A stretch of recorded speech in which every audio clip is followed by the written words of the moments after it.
안녕하십니까? 안녕하십니까? 아침마다 목요 특강 시간입니다. 저에게 한 가지 소원이 있다면 돈 걱정 없는 세상에 좀 살아봤으면 좋겠어요. 많은 분들이 아마 같은 마음이실 것 같은데, 근데 세계적인 통계를 보니까요, 유독 우리나라 사람들이 돈 걱정을 많이 한다고 해요. 세계인들이 평균 64% 정도 돈 걱정을 하는데 우리나라 사람들은 79%가 돈 걱정을 한대요. 그럴 수밖에 없는 네. 게 이제 뭐 은퇴 이후에 삶도 길어지고 그렇죠. 노후에 뭐 이렇게 복지가 제대로 아직은 돼 있지 네네. 않으니까 내가 나를 책임져야 되고 내가 우리 가족을 책임져야 된다는 그런 생각 때문이실 텐데요. 돈 걱정스럽죠. 근데 그 없는 돈이지만 그 가운데 어떻게 쪼개고 나누고 네. 모으는가에 따라 또 다르잖아요. 오늘 그런 얘기해 주실 분을 모셨습니다. 없는 돈이지만 관리 잘하는 걸로 내 미래를 대비할 수 있다라고 말씀해 주시는 분, 재무설계사 오종윤 박사 모셨습니다. 박수로 맞이해 주시면 예, 어서 고맙겠습니다. 오십시오.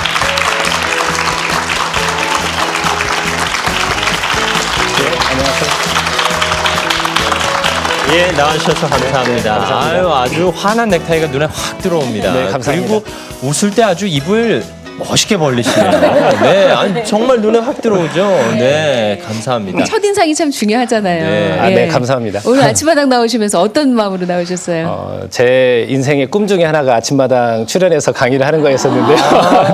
우리 이금희 아나운서님 앞에서 강의를 하는 게 제 목표였는데 오늘 그 꿈이 이루어졌습니다. 감사합니다. 영광입니다. 예, 예. 제가 평상시 저도 너무 앉아있다는 걸 좋아하는 좀 잊지 말아주시고요. 네. 네, 알겠습니다. 남자들이 질투가죠. 예, 예. 저희가 초면에 돈 얘기를 네. 드려서 좀 죄송합니다만 네, 네. 앞서도 말씀드렸지만 좀 돈 걱정 없이 살 수 있는 방법은 없는 거죠, 솔직히. 없을 수는 없겠지만 네. 줄일 수는 분명히 있을 거고요. 줄인다. 네, 그리고 마음만 조금 바꾸면 돈 걱정 없이도 살 수 있는데 사람들이 방법을 제대로 생각하지 못해서 걱정을 많이 하는 것 같습니다. 그 솔직히 행복의 기준에 돈이 필요하다고 생각하세요, 박사님? 물론 굉장히 필요하죠. 네. 근데 어느 정도 삶을 유지하는 기본적인 수준까지는 돈이 행복에 굉장히 큰 영향을 미치는데 어느 정도 그 이상이 돼버리면 돈이 오히려 부담스럽고 돈이 오히려 삶에 짐이 되는 수도 많이 있습니다. 그래서 꼭 돈이 인생의 전부는 아니지만 기본적으로 살아가는데 필요한 돈이 있느냐 없느냐에 따라서 삶의 질은 크게 좌우된다고 볼 수가 있겠습니다. 짐이 돼도 있었으면 좋겠다 하시는 분들이 많으실긴 할 거예요. 네. 그 부자라는 단어를 들으면 네. 글쎄요, 요즘같이 좀 찬바람 불고 그러니까 네. 주머니에도 찬바람 부는 때 네. 더 마음이 헛헛해지시는 분들이 많으실 그렇죠. 것 같아요. 네, 네, 그래서 네. 부자라는 말을 꺼내기도 좀 그렇거든요. 네, 네. 예. 근데 참 그 부자에 대한 정의를 제대로 내리는 게 너무너무 중요한데요. 많은 사람들이 부자에 대한 개념을 뭐 10억, 20억 정말 이런 듣기만 해도 숨 막히는 그런 액수를 말씀들을 하시는데 그거는 절대 부자의 기준이 될 수도 없고 돼서도 안 됩니다. 부자의 기준은 제가 생각을 할 때는 정말 행복한 삶이라고 생각이 되거든요. 내가 행복한 삶을 누리는데 최소한의 어떤 그 돈만 있다면 그게 바로 행복한 삶인데 이렇게 또 말씀을 드리면 어떤 사람들은 행복의 기준을 그럼 낮추면 되지 않겠느냐라고 또 말씀도 하시거든요.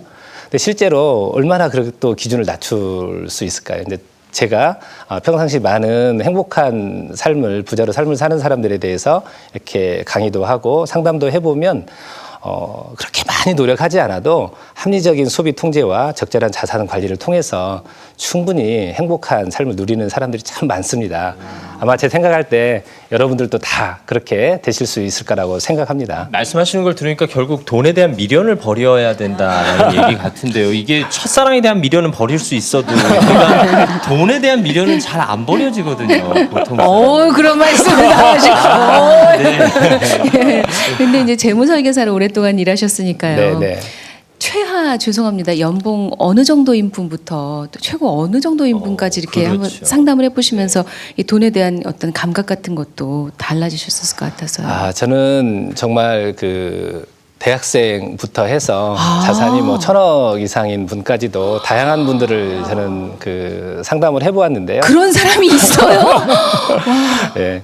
실제 자산이 있고 없고가 어떤 그 재무 상담이라든가 부자로 사는 어떤 그런 기준이 아니라 내가 삶을 돈이 있든 없든 그 사람의 삶은 너무너무 소중하거든요. 그런 소중한 삶을 지탱을 하는 방법을 생각을 하는 것이 바로 이제 재무설계라는 것이기 때문에 굳이 흔히 말하면 재무설계 한번 받아보시겠어요? 라고 말씀을 드리면 나는 돈이 없어서 오히려 돈이 없는 분들이 더 많이 생각하시고 더 많이 받아보셔야 행복한 미래를 이렇게 대비할 수 있지 않겠습니까? 네. 그러니까 쉽게 말하면 재무 설계라는 게 갖고 있는 돈을 어떻게 유지할까 보다 네. 내 인생에서 돈을 어떻게 모으고 쓸까 뭐 이런 걸 설계하는 셈이군요. 아, 네. 정확하게 이렇게 말씀을 해주셨습니다. 네. 오히려 돈이 없는 분들이 더 돈에 대해서 휘둘릴 수가 있거든요. 그래서 그분들이 돈에 대한 개념을 정확하게 정하고 내 삶과 돈에 대한 어떤 관계 정립을 제대로 한다면 누구나 다 정말 부자로 살아갈 수 있는 것 같습니다. 네. 어쨌든 오늘 아침부터 돈 얘기 좀 제대로 해보자고요. 네. 강의 들어볼까요? 예. 부탁드리겠습니다. 네.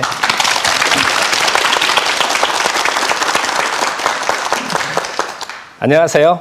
네.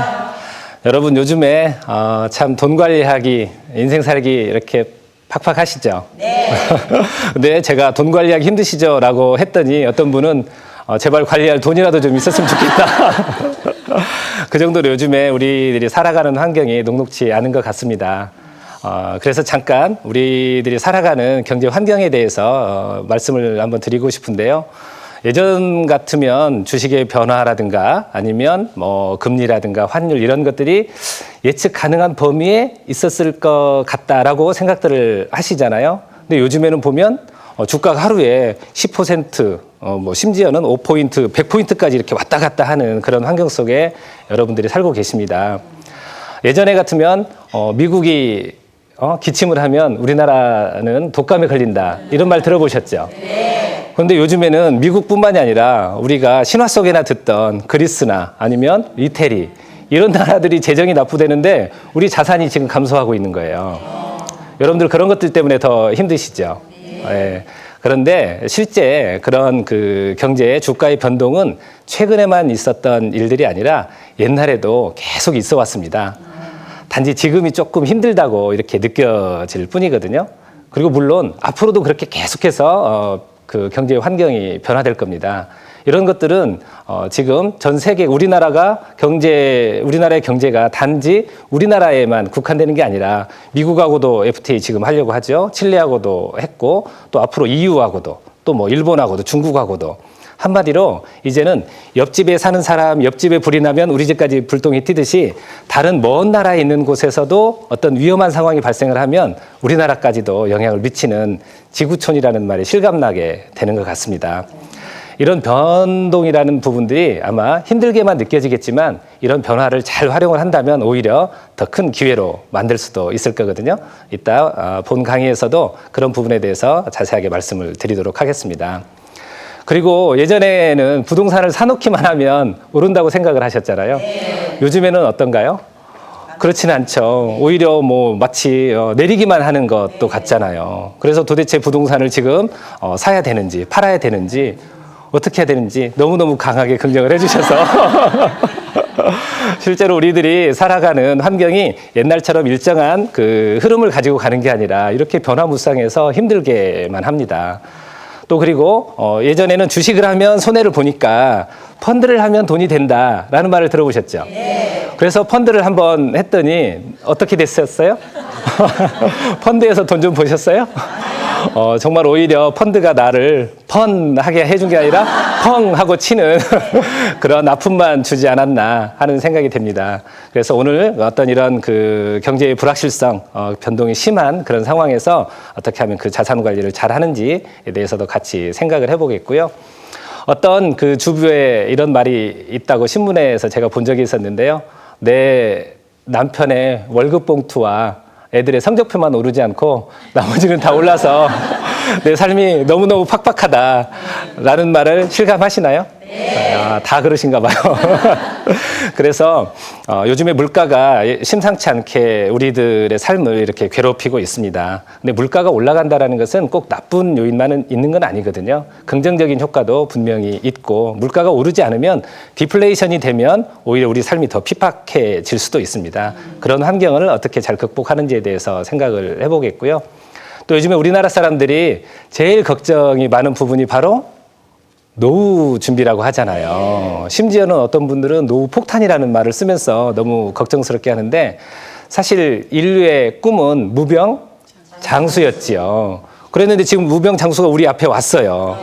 정작 바라는 게 왔는데 지금 많은 사람들이 오래 사는 거에 대해서 좋아하나요? 싫어하나요? 왜 그래요? 좋아해야죠.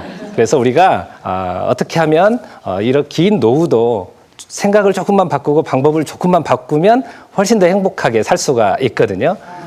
그래서 여러분들 요즘에 많이들 힘들어 하시고 저도 만나보면 참 힘들어 하는 분들이 많습니다. 그런데 진지하게 한번 삶을 생각을 해보고 나의 삶을 가족과 함께 돌아보면 의외로 행복하게 사는 방법들이 많이 있습니다. 오늘 그 방법에 대해서 제가 함께 여러분들과 공유하고 싶고요. 그래서 끝까지 한번 저랑 같이 해주시기 바랍니다. 여러분 다시 한번 여쭤보겠습니다. 행복한 부자로 살고 싶으시죠? 네, 그렇습니다. 그런데 행복한 부자로 살기 위해서는 누구나 다 살 수는 있지만 아무나 다 살 수 있는 것은 아닌 것 같습니다. 그 행복한 부자로 살기 위한 첫 번째 조건이 바로 뭐냐면 인생에 대한 그림을 그려보는 겁니다. 내 인생이 앞으로 어떻게 될 것인지에 대한 계획을 세워보는 건데요. 한 가지만 더 여쭤보겠는데 여러분들의 자녀분들이 좋은 대학에 가기를 원하시죠? 네. 자, 그러면 좋은 대학에 가는 거하고 행복한 부자로 인생을 사는 거하고 똑같습니다. 좋은 대학에 가기를 원하는데 예를 들어서 아이가 어느 대학을 원하는지 또 시험을 언제 보는지 시험 과목이 무엇인지 도대체 무엇이 필요한지에 대해서 알지 못한다면 그런 좋은 대학에 갈 수 있겠어요? 없겠어요? 없지요. 그래서 행복한 부자로 사는 거에 대해서도 일정한 계획과 준비가 되어 있지 않는다면 행복한 부자로 살 수 있겠습니까? 없지요. 그런데 여러분들 행복한 부자로 살 거에 대해서 계획을 혹시 진지하게 세워보신 적 있으세요? 아니죠? 대답이 의뢰해주시는 거 보니까 별로 없는 것 같습니다. 계획을 세우라고 하면 너무들 어렵게 생각하시는데 사실 사람들 사는 인생 거의 비슷하고 대부분 다 같거든요. 그래서 한번 같이 생각을 해보도록 하겠습니다. 우리들의 인생이 어려운 것 같은데요.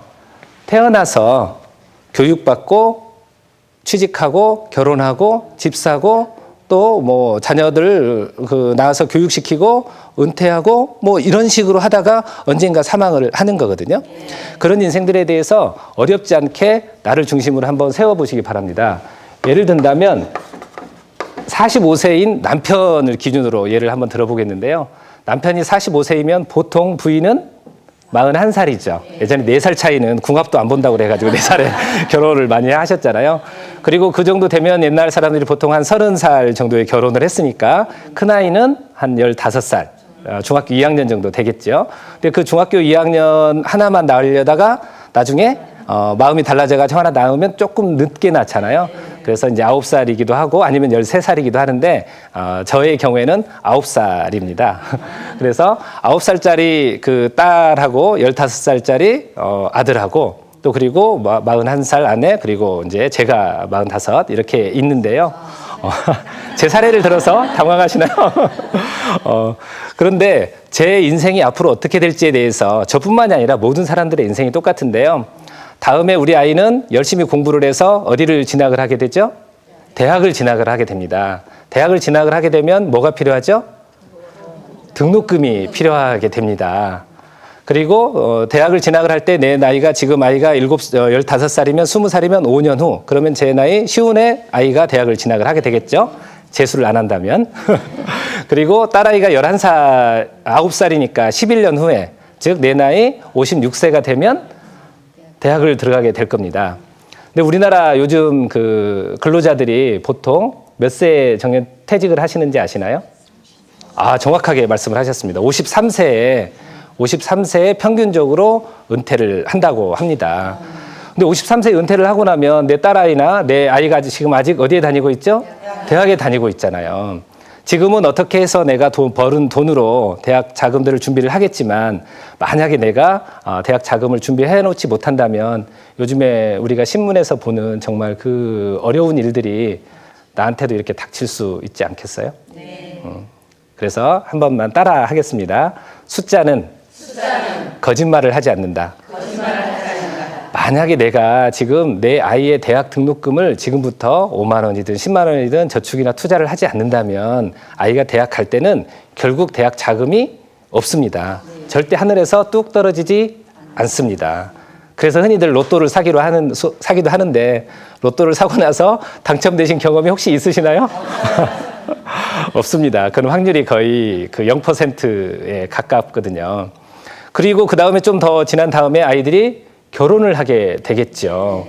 요즘에 결혼 자금도 참 많이 들어가죠. 요즘 연세 드신 분들의 제일 걱정이 우리의 결혼을 어떻게 시킬 것인가가 제일 걱정이 많습니다. 그래서 예전에는 남자아이들이 보통 28, 27에 이렇게 결혼을 했는데 요즘에는 우리나라 남성들의 평균 결혼 연령이 32살이라고 합니다. 그리고 여성분들은 요즘에는 이제 30살이 되어서 결혼 연령이 늦어졌는데 이게 다른 요인도 많이 있을 겁니다. 공부도 해야 되고 자기 개발도 하는 그런 것도 있겠지만 실제로 경제적인 부담이 우리 자녀들을 굉장히 크게 괴롭히고 있는 거죠. 그리고 한 가지만 더 저희들이 보겠는데요. 우리나라 남자들의 요즘에 평균 수명이 혹시 몇 세인지 아시나요? 네, 남자들의 평균 수명이 77세이고요. 여성분들의 평균 수명이 몇 세인지 아시나? 80은 전체가 평균이고 84세가 됩니다. 그래서 지금 1년에 한 0.5년씩 수명이 평균 수명이 우리나라가 증가를 하고 있거든요. 지난 30년 동안은 그랬습니다. 물론 앞으로도 상당 기간 동안은 그렇게 될 거라고 생각을 하는데요. 지금 45살인 분이 77세까지 되면 30년 정도가 있지요. 그러면 평균 수명이 77세가 아니라 30년에 15를 더하면 92세까지 남편분들이 사신다고 생각을 하셔야 됩니다. 그래서 지금 만약에 남편분께서 60세에 은퇴를 하신다라고 보더라도 무려 한 32년의 시간이 있는 거죠. 제가 여기서 이 말씀을 드리려고 하는 게 아니라 남편이 92세에 사망을 하면 우리 여성분들은, 부인들은 나이가 몇 살이 되는 거죠? 4살을 빼면 88세가 되는 거잖아요. 근데 여성분들의 지금 평균 수명이 84세 있죠. 여기다 또 15년 정도를 더하면 몇 살이 되는 거죠? 99세가 되는 겁니다. 한때 유행하던 9988, 234, 99세까지 팔팔하게 살다가 231 이렇게 앓다가 이렇게 돌아가신다는 그런 말인데, 여성분들의 99세까지 99세가 되어서야 돌아가시는데, 이 11년이라는 기간 동안을 어떻게 사실 건지에 대해서 혹시 진지하게 남편분들하고 생각해 보신 적 있으세요? 이게 문제라니까요. 이게 문제예요. 남편이 돌아가실 때는 아내가 병수발 다 해서 고이 보내드립니다. 근데 정작 그 소중하신 우리 여성분들은 이 삶을 어떻게 사시겠습니까? 그래서 오늘 혹시 남편분들이 퇴근하셔서 돌아오시면 집도 우리 여성분들 명의로 이렇게 아내의 명의로 돌리시고 예금도 돌리시고, 그렇지 않으면 나중에 이때 돌아가실 때 우리 아이들이 또 어려운 상황에 처하잖아요.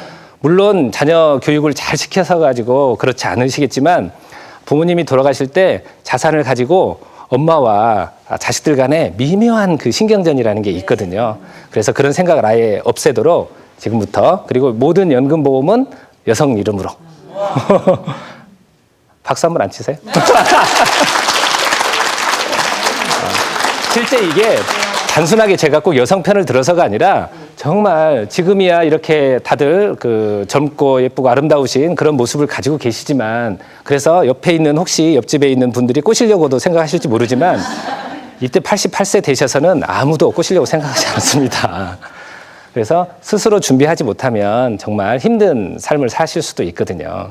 그래서 제가 말씀드린 정말 중요한 거는 많은 사람들이 오늘의 삶에 너무 집중해서 사는데 그럴 게 아니라 내 삶 전체에 대해서 한번 되돌아보고, 결국 부자라는 것은 어떤 사람이 부자냐면 돈을 많이 가지고 있는 사람, 10억, 20억 이렇게 가지고 있는 사람이 아니라 죽을 때까지 돈이 떨어지지만 않으면 그 사람은 돈으로부터 해방된 사람이라고 할 수 있어요.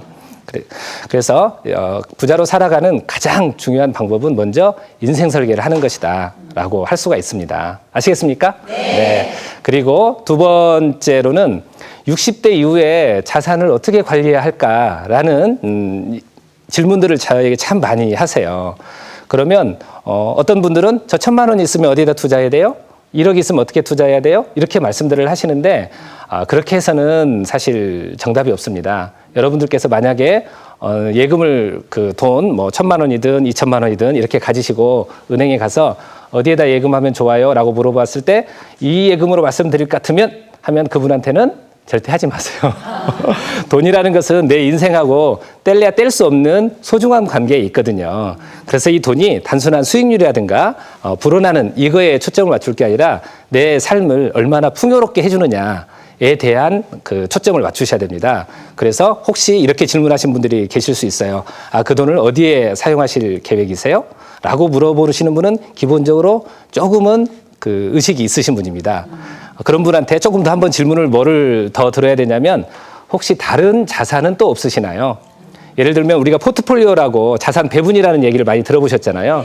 그래서 단순하게 1,000만 원, 5,000만 원 이거 가지고서는 이 사람한테 이 상품이 좋은지 나쁜지를 알 수가 없거든요.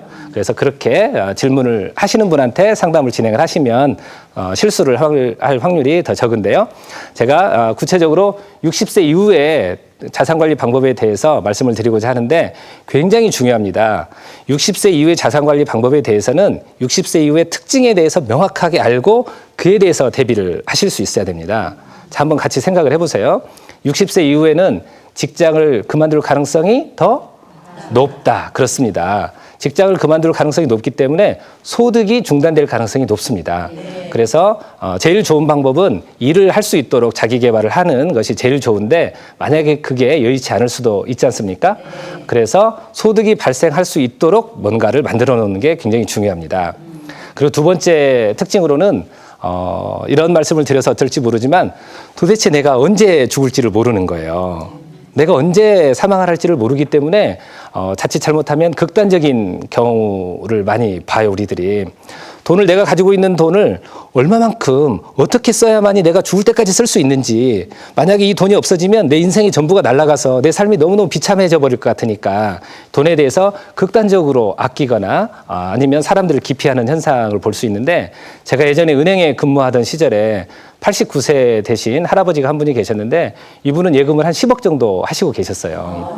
굉장히 부자지요. 근데 이분의 즐거움은 가끔 가다가 만기가 되는 그 상품을 다시 이자하고 원금하고 해서 불어나는 것을 보는 재미가 이분의 인생에 너무 큰 재미였었어요. 근데 나중에 어느 날 갑자기 그 큰 따님이 우리 사무실에 오신 거예요. 할아버지가 돌아가셨다는 거예요. 그래서 돌아가시는 과정을 한번 들어봤더니 이 할아버지께서 그 딸이 셋이 있으셨는데 혹시 딸하고 사이가 이 돈을 뺏어갈까 봐 딸하고 사이를 아예 못 오게 했던 거예요. 근데 할아버지가 돌아가시기 전에 그 할머니께서는 풍에 걸리셔가지고 그 거동을 못 하셨거든요. 그래서 새벽에 심장마비로 돌아가셨는데 한참이 지난 다음에야 이웃집에 의해서 이 할아버지가 돌아가신 게 발견된 거죠. 이 할아버지께서도 사실 이렇게 돌아가시고 싶지는 않으셨을 거잖아요. 근데 어떻게 돈을 사용을 해야 되는지를 모르고 이 돈이 없어지면 내 인생 전체가 위험해진다라고 생각을 하는 것 때문에 돈에 대한 극단적인 선택을 하는 경우가 많거든요. 근데 사실 우리 주변에 이런 분들이 굉장히 많습니다. 아마 오늘 우리 장인어른께서도 지금 프로를 보고 계실 텐데 우리 장인어른도 정말 그 열심히 사시면서도 돈을 잘 사용을 하지 못하세요. 제가 농담으로 아버님 돌아가시면 다 저한테 돌아올 텐데 지금 많이 쓰시고 돌아가세요 하더라도 이게 나를 지켜준다라고 생각을 하시고 계시거든요. 그래서 오히려 자칫 잘못하면 많은 돈을 가지고도 힘들게 삶을 사는 분들이 많이 볼 수 있는데 이것을 방지하기 위해서는 어떤 확신이 드시면 되냐면 돌아가실 때까지 돈이 나오기만 하면 됩니다. 그게 내가 정하는 50만 원이든 100만 원이든 150이든 어느 금액도 상관없습니다. 내 삶을 한번 생각을 해보고 이 정도 있으면 내가 충분히 그 삶을 누릴 수 있겠다라고 생각을 하시면 그 돈을 돌아가실 때까지 나오도록 만드는 시스템을 갖추시면 됩니다. 그게 어렵지 않습니다. 첫째, 가장 좋은 게 국민연금입니다. 요즘에 국민연금 선전을 굉장히 많이 홍보를 굉장히 많이 하고 있는데 생각보다 국민연금은 좋습니다. 그리고 두 번째로는 이제 퇴직연금인데 연세 드신 분들은 지금 퇴직연금이 없고 젊은 분들은 미래에 퇴직연금이 이분들의 삶을 일정 부분 이렇게 보완을 해줄 거고요. 그래서 여기도 부족하신 분들은 어떤 상품을 가입을 하시냐면 일반 보험회사에 있는 연금보험이 있는데 그 연금보험도 상속형이 있고 여러 가지 종류가 있습니다. 그런 거 선택을 하지 마시고요. 최소한 내가 죽을 때까지 어느 누구도 뺏어갈 수 없는 그런 돈으로 종신지급형 연금보험이라고 있습니다. 그것만 있으시면 언제 상품이 끝나냐면 내가 죽어야 끝나는 거예요. 그래서 특히 여성분들은 이런 힘든 그 시기에도 돈이 떨어지지 않도록 만들려면 여성분들 이름으로 종신지급형 연금보험을 최소한으로 가입하시는 것은 너무너무 중요하다고 생각을 합니다. 그리고 세 번째 특징으로는 꼭 뭐 이렇게 말씀드리면 어떨지 모르지만 소외감도 좀 많이 이렇게 느끼시는 것 같고 외로움도 더 연세가 드셔갈수록 많이 타시고 그리고 아무래도 판단력이 조금씩 이렇게 흐려지시는 경향이 있잖아요. 이런 것 때문에 유혹에 빠져드는 경우가 많아요. 그래서 노인을 대상으로 한 연세 드신 분들을 대상으로 한 사기는 거의 100% 성공한다고 하지 않습니까? 우리가 집에서 이렇게 소외되고 좀 힘들어하고 할머니, 그 할아버지한테 막 그렇게 자주 이렇게 살갑게 안 하는 경우가 많잖아요. 그런데 효도관광이라고 해가지고 관광버스 한번 타보세요. 그러면 이 그 젊고 아주 멋들어진 그 청년들이 어머니 왜 이렇게 젊으세요? 옛날에 참 그 남자들 꽤나 끓으셨겠어요. 지금도 이렇게 미인이세요? 하시면서 업고 돌고 춤추고 하니까 정신을 못 차리시는 거예요. 그러다가 무릎 아프시죠? 요것만 하면은 무릎이 싹 나아요. 속 아프시죠? 이것만 드시면 속이 싹 나아요. 이런 얘기를 들으면 그냥 혹 해가지고 사가지고 오면 또 여러분들은 또 뭐라고 하세요? 엄마는 이런 거 왜 사가지고 오셔가지고 다 사기꾼인데 이렇게 말씀하지 않습니까? 네. 그래서 그분들은 다시 또 서운해해서 안에서 못 찾고 또 밖에서 그러니까 이런 것들을 이용을 해가지고 사기를 치려는 분들이 너무너무 많아요. 또 그리고 일본에 혹시 나야나 사건이라고 아세요? 잘 모르시는 거예요. 오늘 앞으로도 이런 것들에 정말 주의하셔야 되는데요. 주의한다고 사실 잘 되는 건 아닌 것 같습니다. 전화를 합니다. 주로 그 연세 드신 분들이라든가 시골에 농촌에 있는 그런 할머니, 할아버지한테 전화해서 엄마, 나야, 나. 누구? 나래니까. 너 종윤이구나. 그러면 그래. 그 종윤이라니까. 엄마, 나 지금 교통사고 나가지고 병원에 입원해서 거의 큰일 났어. 지금 빨리 돈을 보내주지 않으면 나 치료도 못하고 나 죽을지도 몰라. 이렇게 막 하면은 그 연세 드신 분들이 어떻게 했어요? 정신이 하나도 없으실 거잖아요. 여러분들처럼 총명하신 분들은 다시 그래? 그러면 내가 다시 한번 며느리한테 전화를 해봐야지. 해가지고 하시겠지만 그분들은 정신이 없으시거든요. 그래서 우체국 직원이나 농협 직원 바꿔줘가지고 계좌번호 받아 적어서 얼른 돈을 보내시고 나서 한숨 쉬면서 이제 좀 괜찮냐라고 전화하면 이미 끝난 거죠. 그래서 요즘에 흔히 하는 보이스피싱이라든가 요즘에 너무너무 힘들잖아요. 그런 유혹으로부터 판단력으로부터 벗어나는 그런 상품들로 반드시 갖추고 계셔야 됩니다. 그리고 노후 생활에 최대의 적은 누구라고 하죠? 잘 모르시는 거. 아셨어요. 자식이라고 하잖아요. 내 자식이 요즘에 뭐 사업한다고 나서가지고 그 얼마 안 있는 그 돈 너무너무 크게 공감을 하셔서 마음이 제가 저려옵니다. 그 대출 받아달라, 뭐 있는 거 덜라, 뭐 해가지고 하나하나 이렇게 해가지고 결국은 그런데 그 자식이 잘 되면 모르는데 그런 경우에는 대부분 잘 안 되는 경우들이 많거든요. 그렇지 않습니까? 그래서 우리들이 그러한 유혹과 판단으로부터 보호되는 상품으로 반드시 갖춰 놓으셔야 됩니다. 금액의 양이, 돈의 양이 많고 적고 이런 게 중요한 게 아니라 내가 삶을 살아가는 동안에 이 돈이 나를 평생 지켜줄 수 있는 그런 시스템을 갖추는 게 참으로 중요하다는 말씀이죠. 그리고 연세가 드셔갈수록 질병에 걸릴 확률이 좀 높습니다. 그래서 꼭 보험회사 어떤 이런 분만이 아니라 아는 사람이 와서는 보험을 절대 들어주지 마세요. 너무 소중한 돈들을 그냥 내가 한다고 이렇게 들어주기에는 너무 내 인생이 소중하거든요. 그래서 연세가 드셔갈수록 많이 걸리는 그런 질병에 대해서는 꼭 준비를 하시기 바랍니다. 그렇지 않으면 질병이 자칫 잘못하면 내 자산을 다 이렇게 먹어버릴 수가 있거든요. 그리고 마지막으로 시간이 점점 많아집니다. 할 일이 없고 은퇴를 하게 되면 온통 돌아오는 게 다 시간이잖아요. 그래서 그 아내 분들은 오히려 남편의 은퇴가 부담스럽다는 얘기도 많이 해요. 그 정도로 시간이 많아집니다. 그래서 그러한 그 많은 시간을 행복하게 보내기 위해서는 반드시 연세가 드셔서도 할 수 있는 취미라든가 자기 개발. 아까 말씀드렸지만 아이들을 요즘에 우리가 열심히 공부하라는 말을 많이 하잖아요.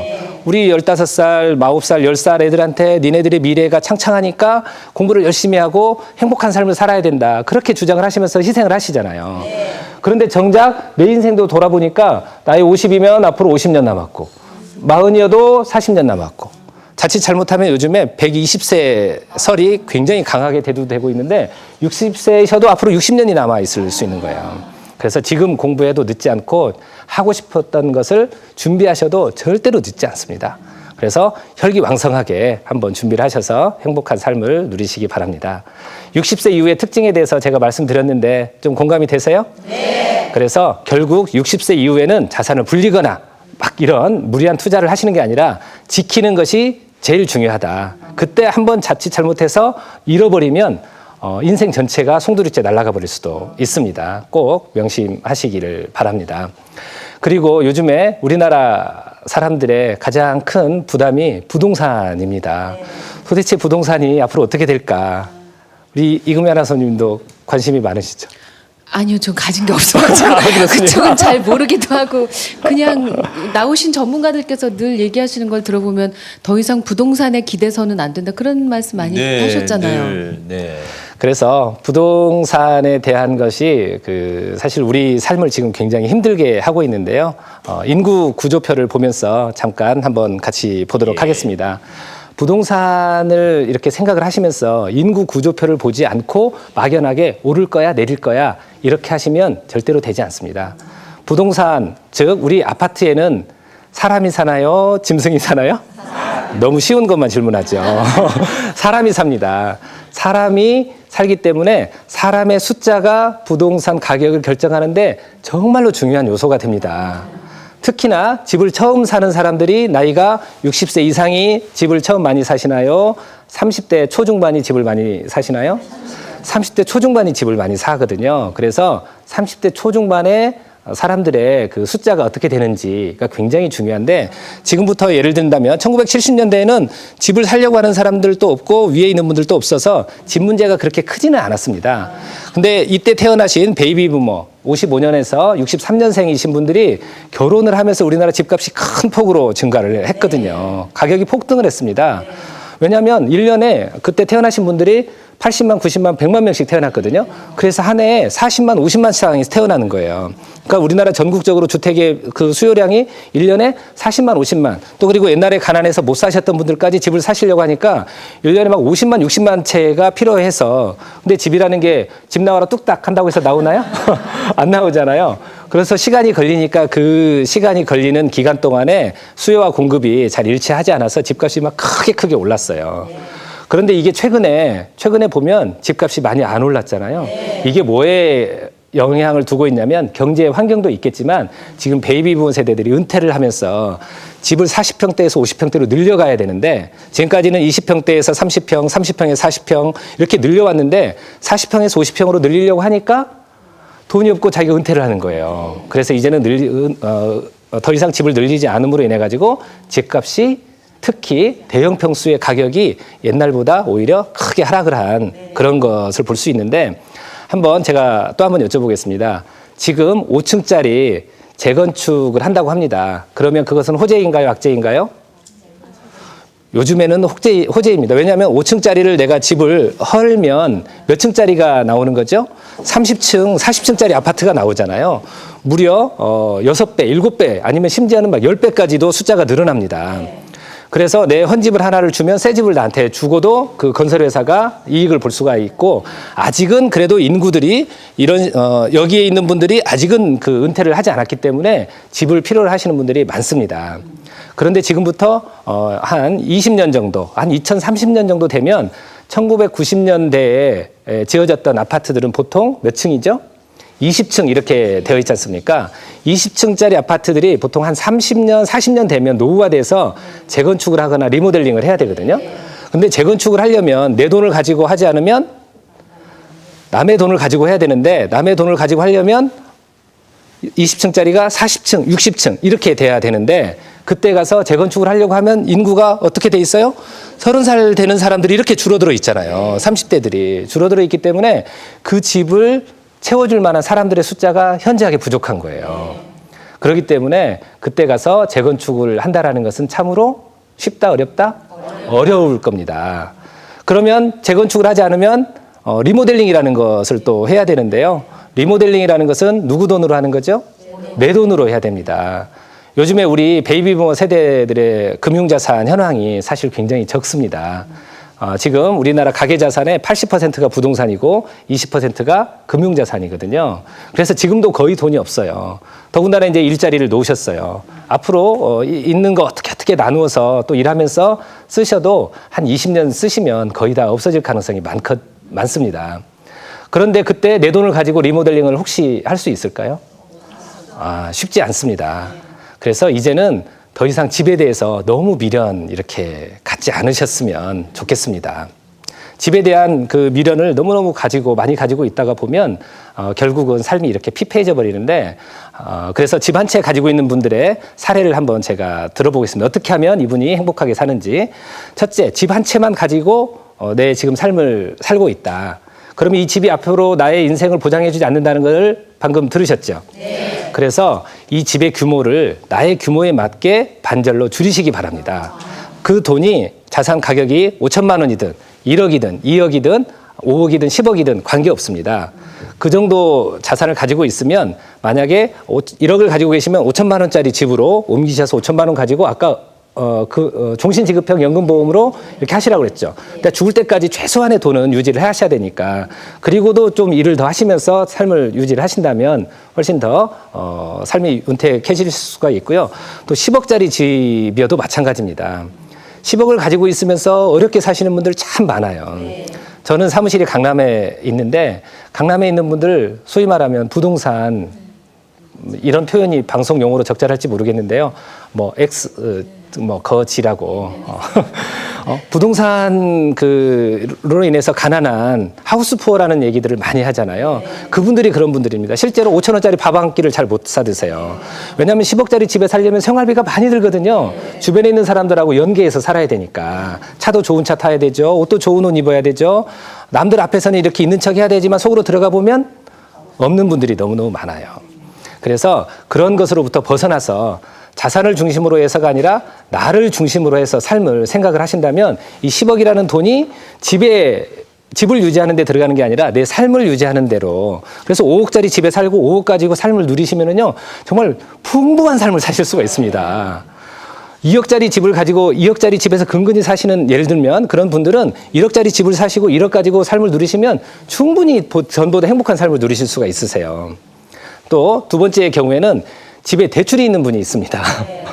정말 삶이 어찌할 바를 모를 정도로 이렇게 힘드신 분들인데요. 그런 분들은 뒤도 돌아보지 마시고 빨리 집을 처분하셔서 빚을 갚으십시오. 가뜩이나 지금 앞으로 할 수 있는 일도 적어지는데 대출이 있어서 대출 이자 내느라고 또 큰 집 있으면 세금 많이 내잖아요. 또 관리비 많이 내잖아요. 그래서 세금이나 관리비, 나라나 은행 먹여 살리지 마시고 나를 먹여 살리는 그런 삶을 사는 게 너무 중요합니다. 그래서 앞으로 부동산 가격이 오르거나 내리거나 관계없이 내 삶을 중심으로 해서 집이 나를 위해서 이렇게 봉사를 하도록 만드는 게 참 중요하고요. 또 마지막으로 집도 있고 현금도 있는 분들이 있습니다. 그렇죠. 근데 이분들은 또 의외로 그동안에 너무 또 아끼고 알뜰살뜰 살아오셔가지고 돈을 못 쓰시는 분들이 아까처럼 많이 있으세요. 이분들은 자산을 어느 정도 형성을 하셨으면 마음대로 이렇게 쓰시는 것도 하나의 좋은 방법입니다.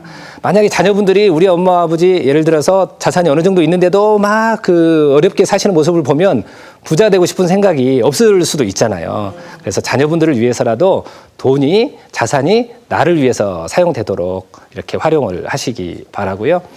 그리고 또 연세 드신 분들을 만나서 얘기를 하다 보면 어떤 이야기를 하냐면 정말 내가 이렇게 금쪽같이 모아놓은 돈들을 어떻게 사용해야 될까, 어떻게 관리를 해야 될까, 지켜야 될까, 이런 것들에 대해서 관심이 많은데 여러분도 많으세요? 네, 그래서 지금부터는 정말 금쪽 같은 내 돈을 어떻게 하면 잘 지키는가에 대해서 말씀을 드리고자 합니다. 첫째는 연세가 드셔가시고 앞으로 이렇게 살아가실수록 어려운 분들이 많아집니다. 주변에 친구나 친척들이 어려운 분들이 많아져서 그분들이 어려워지면 꼭 뭐를 하죠? 돈을 빌려달라고 하잖아요. 친구나 친척들에게 절대 돈을 빌려주지 마십시오. 투자해서 내가 이익을 볼 수 있는 경우는 최소한의 원금으로 회수하고 그렇지 않으면 이익을 더 보는 경우잖아요. 근데 돈을 빌려달라고 하는 사람은 이분은 이미 약간 사용할 방식이라든가 습관이라든가 이런 부분들이 잘못되어 있는 경우가 아주 많습니다. 그래서 그 습관이 바뀌지 않으면 그 사람은 다시 또 빚을 질 가능성이 많거든요. 그래서 오히려 우리 여러분들께서 돈을 빌려준 이웃이 여러분들이 빌려준 그 돈 때문에 나중에 더 어려워지는 경우를 많이 볼 수 있습니다. 저는 그동안 대학을 졸업을 한 이후에 은행이라든가 여러 가지 자산 관리, 돈 관리, 어떻게 하면 부자로 살 것인가에 대해서 굉장히 많은 사람들을 봤는데 돈을 빌려주고 나서 서로 좋은 관계를 본 경우는 한 번도 없고요. 정말 예외적인 경우를 제외하고는 그 사람이 돈을 갚은 경우도 거의 못 봤습니다. 돈 빌려주고 돈 떼이고 속 좋은 사람 없다라고 하지 않습니까? 그래서 나를 위해서도 그러지만 그 상대방을 위해서도 1,000만 원을 빚을 졌을 때 이 사람이 파산하는 게 맞습니다. 그러면 1,000만 원만 갚으면 금방 일어날 수가 있습니다. 그런데 만약에 옆에서도 1,000만 원 빌려주고 신용카드 또 할인해가지고 또 이렇게 하고 뭐 한 2억, 3억 되면 절대 현할 수가 없습니다. 그래서 그런 분들을 위해서라도 돈을 빌려주시면 안 됩니다. 그리고 두 번째 방법으로는 우리들이 저축을 하는 그런 여러 가지 방법들이 있는데 실제 여러분들은 어떻게 하시나요? 사용하고 소비하고 남은 돈을 저축을 하시나요? 저축하고 남은 돈을 사용하시나요? 에이, 아니시죠. 대부분의 경우에 쓰고 남는 돈으로 저축을 하려는 생각들을 많이 하십니다. 내가 필요한 저축의 금액은 이렇게 삶을 살아가면서 필요한 금액을 계산을 하고 그에 맞춰서 삶을 살아가는 것인데 우리나라 현재 저축률이 3.5%거든요. 그래서 많은 분들이 사용하고 남는 돈으로 저축을 하려고 하다 보니까 저축할 돈이 있습니까? 없습니까? 어떻게 그렇게 잘하세요? 저축할 돈이 없습니다. 그렇게 해서는 절대로 부자가 될 수가 없고요. 또 자산을 지킬 수도 없습니다. 항상 내가 필요한 만큼의 돈을 저축을 하고 나머지를 가지고 소비를 한다면 훨씬 더 삶이 풍요로워질 겁니다. 그리고 세 번째로는 적립식 펀드를 활용을 해서 그 자산을 관리를 한다면 훨씬 더 좋은 결과를 낼 수가 있을 텐데요. 우리가 경제 환경을 그동안에 우리나라 주식시장의 변화를 한번 보면서 말씀을 드리겠습니다. 그동안 적립식 펀드가 좋다는 말씀들은 많이 들으셨죠? 근데 적립식 펀드 가지고 돈은 버신 분들은 생각보다 적습니다. 왜 그랬는지 한번 보도록 하겠습니다. 우리나라 사람들이 2003년경부터 해가지고 2000포인트까지 2007년 말 정도에 2000포인트까지 무려 4배가 올랐습니다. 1,000만 원에 여기서 투자하셨던 분, 1,000만 원을 투자하셨던 분들은 4천만 원이 되어 있는 거죠. 그래서 많은 분들이 어디에서 어느 시점에서 적립식 펀드를 많이 가입을 하셨냐면 2006년, 7년, 8년 이때 굉장히 많이 가입을 하셨습니다. 근데 가입을 하자마자 조금 가격이 올랐습니다. 그랬는데 주가가 쭉 떨어져 버렸죠. 그래서 기분이 좋았어요, 나빴어요? 그래서 어떻게 하셨어요? 1000포인트, 1200포인트 때 다 환매하고 납입을 중지하시고 또 다시는 나는 주식뿐만 아니라 펀드를 나한테 권하시는 분들은 정말 나쁜 사람으로 취급할 거다. 이렇게 생각을 하셨던 거죠. 그런데 실제로 제가 과거에도 말씀을 드렸었고 지금도 말씀을 드리는데 2001년에서부터 2006년까지 적립식 펀드를 가입한 사례를 가지고 있는데요. 이때 처음 시작을 하셨었습니다. 그때가 890포인트였는데 적립식 펀드를 매월 1일 날 100만 원씩 불입을 하셨거든요. 불입을 하고 있는데 계속해서 주가가 떨어졌습니다. 기분이 좋습니까? 나쁩니까? 나쁩니다. 그러더니 오랫동안 우리나라 경제가 불황이었는데 이때가 언제냐면 9.11 테러였었거든요. 그리고 여기에서부터 주가가 잠깐 올라갔습니다. 그러니까 기분이 좋았어요? 나빴어요? 뭐 좋기보다도 옛날에 시작했던 정도의 가격이 오니까 그런 대로 좀 참을만 하다라고 했는데 하자마자 또 뚝 떨어졌던 거죠. 이때 또 이라크 전쟁이 일어나가지고 뭐 석유 파동이 올지도 모른다라고 하면서 전 세계의 경제를 공포의 도가니로 넣었었는데요. 그래서 잠깐 회복을 하니까 옛날에 890포인트보다 좀 적었던 800포인트 정도의 환매를 하고 나왔습니다. 가입하는 동안 기분이 계속 좋았습니까? 나빴습니까? 나빴습니다. 그래서 이분은 투자를 해서 수익을 보았을까요? 아니면 손해를 보았을까요? 손해를 보았을 것 같죠. 그런데 이분이 들어간 원금이 6,100만 원이었는데요. 실제로 은행에서 이렇게 딱 주는 돈을 받아보니까 1억 400만 원. 놀라우시죠? 무려 몇 %냐면 은행 적금 금리로 30%에 해당하는 적금 금리가 나타났던 거죠. 이게 왜 그러냐면 자, 한번 투자에 대해서 오늘 이 부분은 저하고 정확하게 이해를 하고 가셔야 앞으로도 투자에서 실패를 하지 않습니다. 자, 투자를 한다라는 것은 수익을 보기 위해서나요? 손실을 보기 위해서나요? 수익을 보기 위해서죠.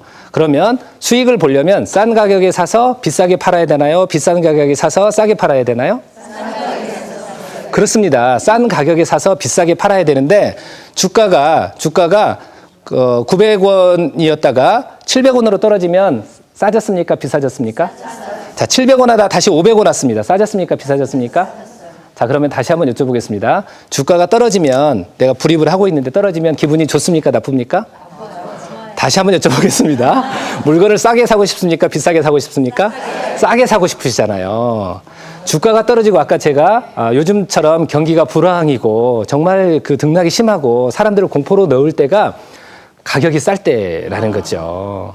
가격이 쌀 때 사셔야 다음에 수익을 볼 수 있는 기회가 많아집니다. 그래서 다음에 경우를 한번 볼 수가 있을 텐데요. 이 마음만 정확하게 이해를 하고 계시면 투자에서 절대 손해를 보지 않습니다. 제가 예전에 검찰청에 가서 강의를 하면서 이 방법으로 투자를 했는데 손해를 보면 나한테 손해배상을 청구를 하시고 아니면 나를 감옥에 가둬버리세요. 제가 이렇게 방송에서도 이렇게 말씀드리지 않습니까? 그런데 아직 제가 이렇게 활동을 하고 있는 거 보면 괜찮은 것 같습니다. 자, 1번의 경우가 있고요. 이 경우는 종합주가지수인데 계속 오릅니다. 투자를 하고 있는데 기분이 좋습니까? 나쁩니까? 좋습니다. 계속해서 오르니까 수익을 보는데 그런데 내가 시작하자마자 뚝 떨어졌습니다. 그러더니 이렇게 올라갑니다. 이게 2번인데 1번이 수익이 좋을까요? 2번이 수익이 좋을까요? 어떻게 하셨어요, 그거? 자, 그러니까 주가가 떨어지면 떨어질수록 이분보다 이만큼의 더 싸게 사니까 그만큼의 더 이익인 거죠. 그래서 우리들이 흔히 말하기를 올라가면서 이때쯤 되면 꼭 무슨 얘기가 나오냐면 더블딥이라는 앞으로 더블딥이 올지도 모르니까 공포스럽다 이렇게 하잖아요. 근데 더블딥이 와서 이렇게 간다고 보겠습니다. 그러면 2번이 좋을까요? 3번이 좋을까요? 3번이 좋은 거죠. 또 흔히 말하는 U자형 침체가 온다고 합니다. U자형 침체가 와서 이렇게 갑니다. 그러면 2번이 좋은가요? 3번이 좋은가요? 4번이 좋은가요? 3번이 좋은가요? 4번이 더 좋은 거죠. 더 싸게 사는 구간이 많아지는 겁니다. 그리고 L자형. 근데 L자형도 언젠가는 경기가 다시 회복하는 이 기간이 있습니다. 우리가 사는 세상은 이렇게 되지 영원히 망하는 경우는 없습니다. 그래서 주가가 떨어지는 것을 앞으로 즐겁게 받아들이십시오. 이런 거를 하시려면 뭐를 하셔야 되냐면 반드시 인생 설계를 하시고 내가 돈이 필요한 기간을 충분하게 잡아서 최소한 3년, 5년 이상의 필요한 돈을 이렇게 투자를 하셔야지 주가가 오르고 내림을 전혀 알 수 없기 때문에 만약에 1년 후에 전셋값을 올려줘야 되는데 이 돈이 없어지면 내 노후의 삶이 완전히 피폐해지는데 이런 투자를 하신다는 것은 정말 로또를 사는 거나 마찬가지일 수도 있습니다. 그래서 인생 설계를 먼저 해보고 나서 나는 돈이 5년 후, 10년 후 내 노후 자금이다, 내 아이의 결혼 자금이다 라고 할 때 이런 상품들로 가입을 하시기 바랍니다. 특히나 연세가 드신 분들은 조심하셔야 되고요. 나이가 젊은 20대나 30대, 40대까지도 이런 상품들이 굉장히 유용한 그래서 이런 것을 이용해서 만든 상품들이 소득공제 연금 저축 이라든가 아니면 변액 보험이라든가 이런 상품들이 이런 그 정식 펀드의 원리를 이용해서 만들어진 상품입니다. 그리고 네 번째로는 실수를 줄여야 되는데요. 흔히들 말하는 사람들이 돈이 좀 있다고 해서 없는 셈 치고 뭐 투자하지 뭐 이런 말씀도 하시는데 그런 말씀 절대 하지 마십시오. 없는 셈 치고 하면 진짜 돈이 없어져 버립니다. 말이 씨가 된다고 하지 않습니까? 그래서 내가 가지고 있는 돈을 정말 알뜰살뜰 저는 하이 리스크 하이 리턴 위험이 높으면 수익도 받는 이런 말도 싫어합니다. 위험을 완전히 제거하는 방법을 알고 투자를 하시는 게 정말 중요하다고 생각을 하고요. 또 마지막으로는 다른 사람이 한다고 따라서 하는 소비가 제일 나쁜 삶입니다. 삶의 주체는 나임에도 불구하고 옆 사람이 과외시키니까, 옆 사람이 자동차 사니까, 옆 사람이 외식하니까 이렇게 해서 그 삶을 살다 보면 결국은 내 삶을 사는 게 아니라 다른 사람의 삶을 살게 되는 거죠. 그래서 그러한 경우를 막기 위해서 나 자신을 중심으로 해서 소비를 하는 것을 꼭 권장합니다. 그리고 이제 그 마지막으로 한 가지를 더 이렇게 말씀을 드리고 싶은데 연세 드신 분들이 가장 큰 고민이 뭐지요? 노후와 또 내 자산 지키는 것, 그리고 더불어서 그렇죠, 자식이잖아요. 자녀분들이 어떻게 하면, 나는 이렇게 살았지만 내 자녀들이 어떻게 하면 더 행복한 부자로 살 수 있을까, 이에 대한 고민을 많이 하잖아요.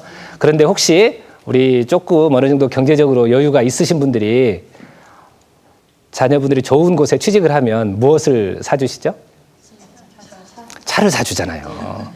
또 그리고 결혼을 하면 있는 돈 없는 돈 전부 다 이렇게 해가지고 어떻게 그렇게 잘하세요? 그런데 차와 그 집에서는 뭐가 나오죠? 그렇죠. 세금하고 유지비가 나옵니다. 자녀분들이 첫 사회 출발을 하거나 새 인생의 새 출발을 할 때 돈을 쓰는 것부터 가르치시면 자녀들의 삶이 평생 피폐해질 수도 있습니다.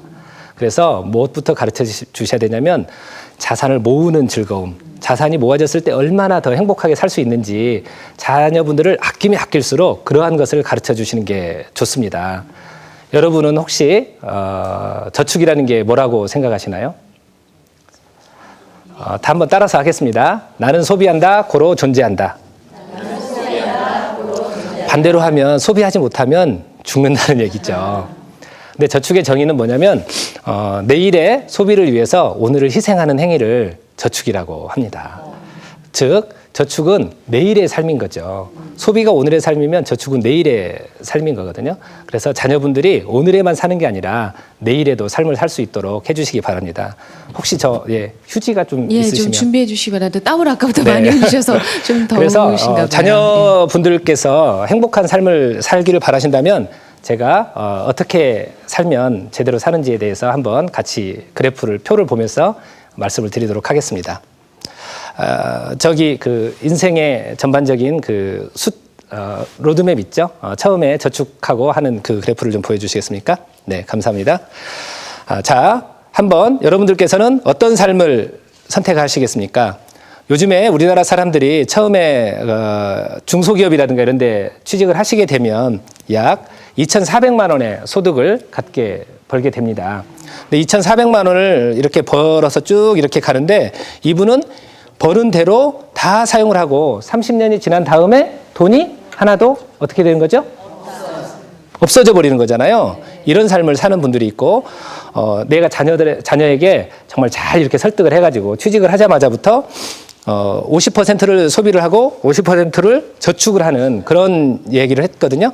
그랬더니 한 5년 정도는 반으로 사용하다가 한 6년 전부터는 간격이 줄어들어서 거의 같은 금액을 사용을 하고도 은퇴를 하는 30년 후에는 약 12억 6천만 원 정도를 갖게 되고 평생 한 1억 정도를 쓰면서도 나중에 자녀들한테 유산으로 12억을 물려주는 삶을 살 수가 있는데요.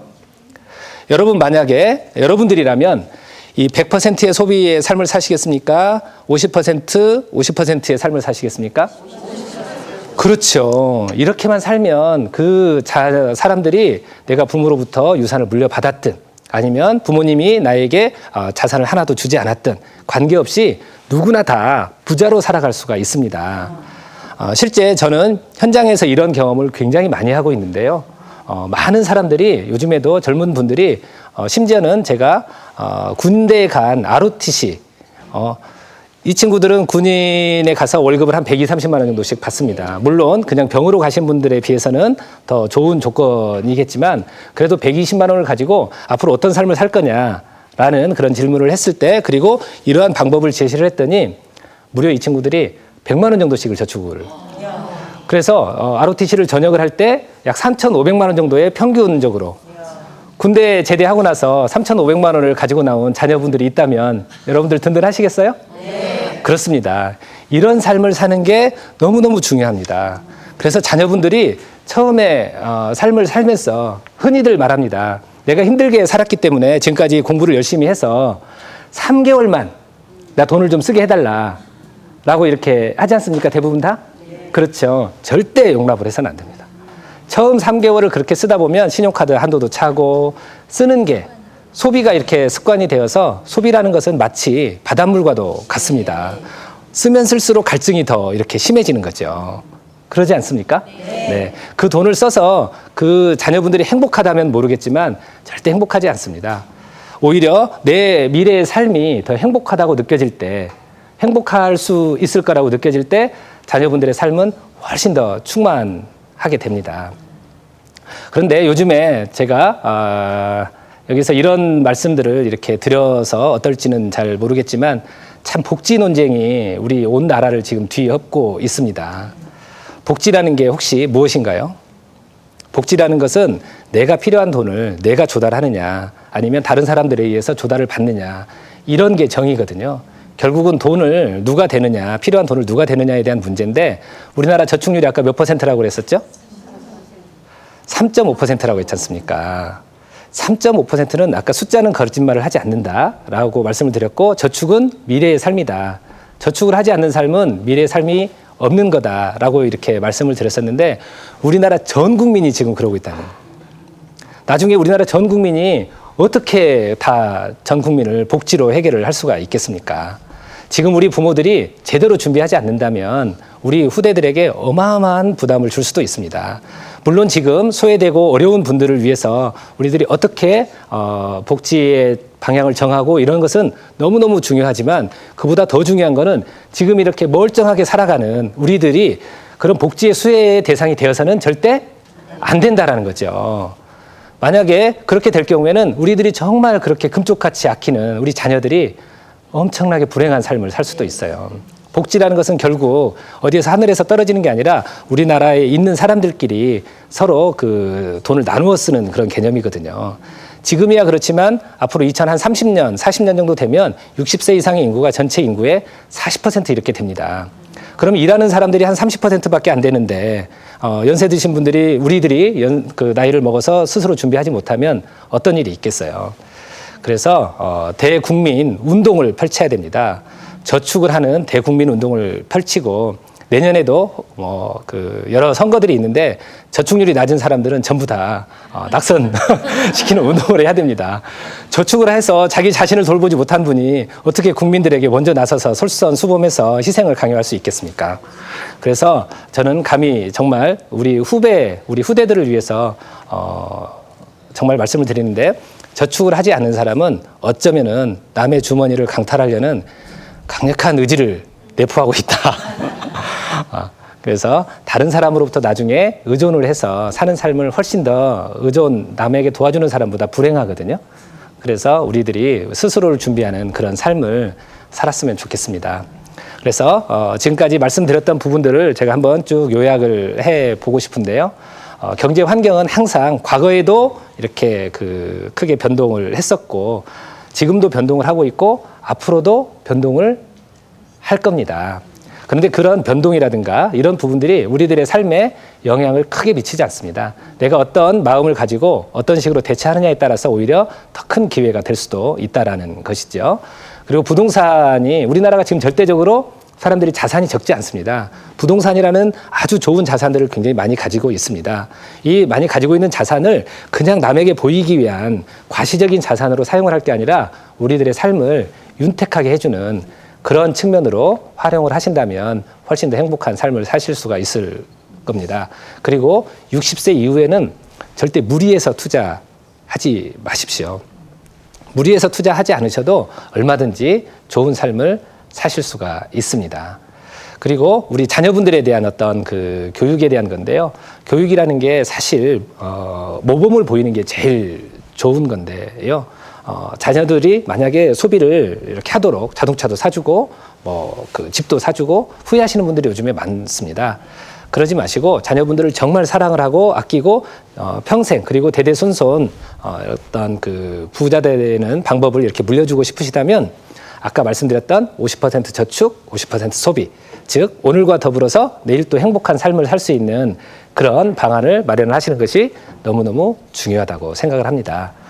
여러분 모두 이렇게 하실 수 있으시죠? 네. 네. 어쨌든 지금까지 한 50분 정도 저랑 같이 이런 말씀을 나눴는데 저와 더불어서 여러분 모두 우리 국민 모두가 행복한 부자로 삶을 살 수 있었으면 하는 바람 정말 진심으로 큽니다. 경청해 주셔서 감사합니다. 아유.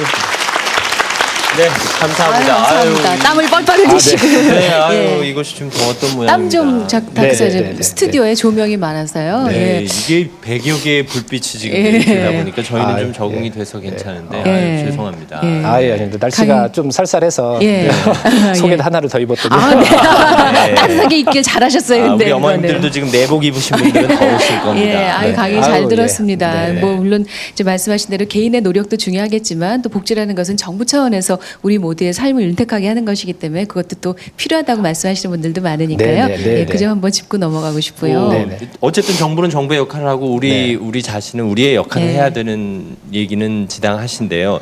이게 참 돈에 대한 개념을 바꿔야 된다는 뜻인 것 같아요. 그러니까 지금 내게 들어오는 돈이 지금 쓰라고 주어지는 게 아니라 네. 인생 전반에 걸쳐서 나눠 쓰라고 주어지는 돈이다라고 생각을 해야 되겠군요. 네, 네, 네. 제가 이해를 제대로 한 건가요? 그렇습니다. 네. 실제로 그 7년 풍년 뒤에 오는 7년 가뭄에 대한 그 성경의 이야기가 있지 않습니까? 근데 실제 7년 풍년이라는 것은 우리가 근로 기간 은퇴를 하지 않고 근무하는 기간 동안이 바로 풍년의 기간이고요. 은퇴 이후의 기간이 흉년의 기간입니다. 그래서 7년의 풍년 기간 동안 흉년에 올 것을 반드시 인지하시고 준비하시자는 그런 말씀이죠. 네, 결국 자녀 교육 얘기도 좀 네. 해주셨지만 솔직히 이제 청소년기에 있는 아이들에게도 경제 교육이 필요하다는 생각이 드는데 네네. 요즘 우리 집 돈을 걔가 다 쓰거든요. 아니 다 마찬가지일 거예요. 청소년기 자녀들은 뭐 학원비다 뭐다 해서 그 워낙 그 자기를 위해 돈이 투자된다라는 느낌만 받고 자란 아이들이 네네. 이게 어떤 개념을 갖게 될까 좀 염려가 되기도 합니다. 그렇죠. 네. 그래서 저는 우리 아이들에게 학원이나 과외를 전혀 보내지 않습니다.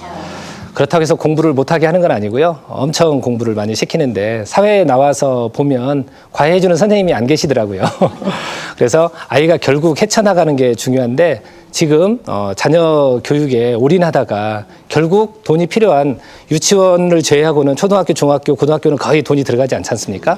공교육으로만 하면. 네, 예. 공교육으로만 하면. 근데 대학에 들어가서는 굉장히 많은 돈이 필요한데 정작 필요하지 않는 기간 동안에는 돈을 잔뜩 쏟아부었다가 필요한 대학 등록금을 마련하지 못한 예들이 많습니다. 요즘에 대학교 등록금 반값 운동은 있어도 유치원 등록금 이렇게 깎아내자라는 데모는 없지 않습니까?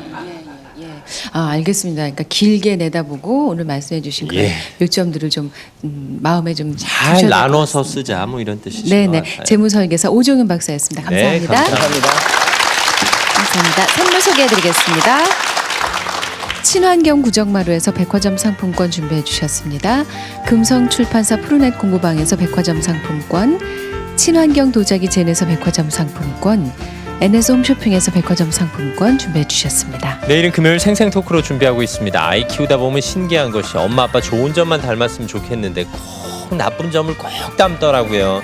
당신 닮을까 걱정이다. 이런 주제 가지고 내일 얘기 나눠보겠습니다. 내일 아침 뵙겠습니다. 고맙습니다. 감사합니다.